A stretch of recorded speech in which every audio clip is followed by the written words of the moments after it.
Wow. Another Behringer DCX2496, 24-bit, 96 kilohertz.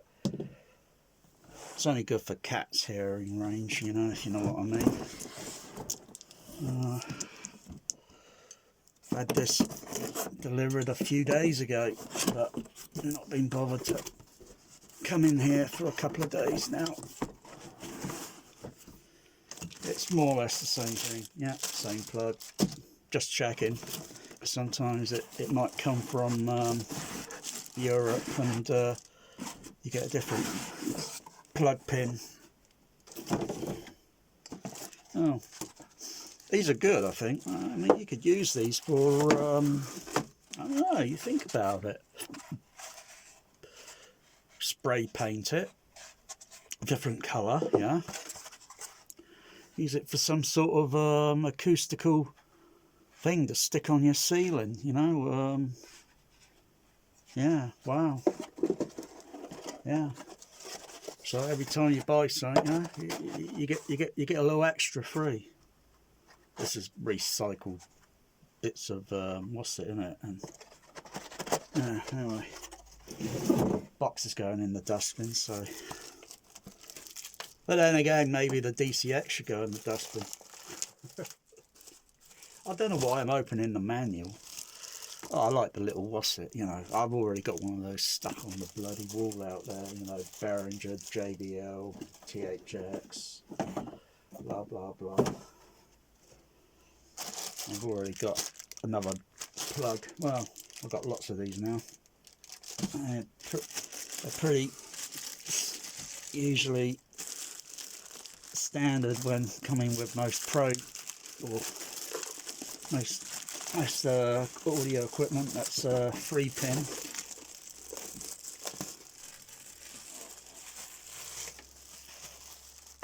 Neutral, live, and earth.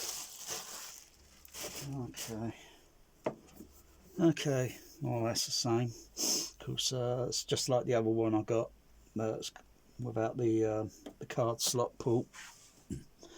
Never used it. Never used that card slot port, and not sure what it would be for. I'm not sure if it was for storing, I think, data files for different parameters and such. So you can just go in and key, you know, EQ settings, crossover settings, everything, you know.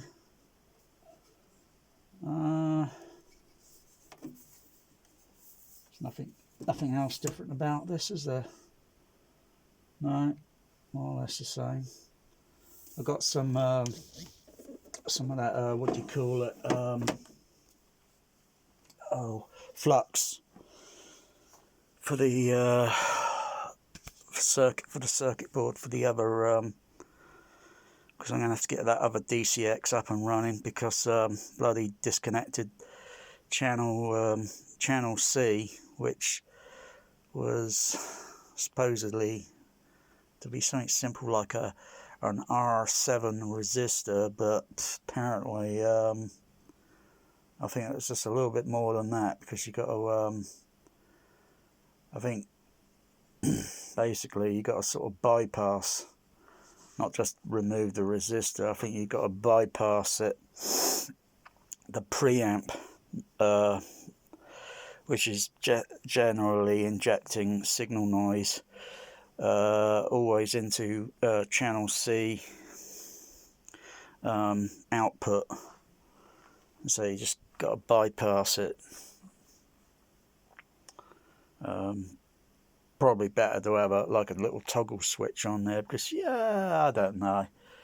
I mean, how many people would use the microphone for just calibrating the distance? Because that's all it does. It ain't going to do anything else. It's not going to do auto EQ or anything. So you're just adjusting.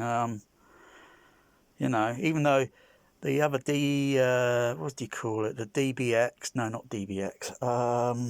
DEQ. The DEQ 2496. It's got a microphone input, so you could use it for. I think it's got an auto on it, as well as you can do manual. But you haven't got a display thing on these. But it doesn't matter. Doesn't matter. You know, you design something, you make a few mistakes, and probably, well, maybe that was useless. You know, I don't know why they just didn't change a few other things. Because if they're going to remove one thing, why didn't they just make a few? But if they're going to do that, you've got to then call it a different model. Why didn't they upgrade it to have 4-channel input with 8-channel output?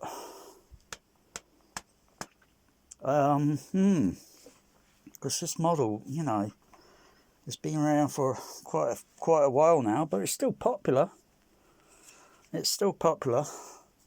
Anyway, I've got to